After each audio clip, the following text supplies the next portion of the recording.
Dito sa isang video, Ito mga ka-idol, kakaibang style naman ang pag-alaga ng hito. Ang ginagawa dito ay plastic galon pa rin. Tapos yung sa ibabaw nito ay mayroon siyang pananim na kangkong. So ang kagandahan dito mga ka-idol, hindi nainitan yung mga isda dyan sa ilalim. Tapos yung kangkong ay nabubuhay talaga. Ibig sabihin yan mga ka-idol, kung ano ang nutrisyon na nakain sa isda at dinudumi niya, ngayon naman ay yun din ang magiging fertilizer ng mga kangkong na tinatanim dyan sa ibabaw. Ang kagandahan nito mga ka-idol, parang sumabay yung isda doon sa kangkong.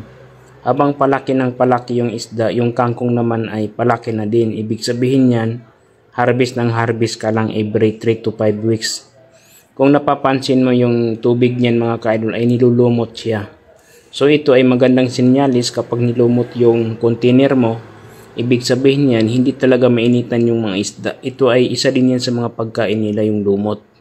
Ang gagawin mo lang dyan mga ka-idol, tuwing umaga, tanggalan mo yung mga pananim sa ibabaw para mas presko at makalangap sila ng bagong hangin na galing sa labas.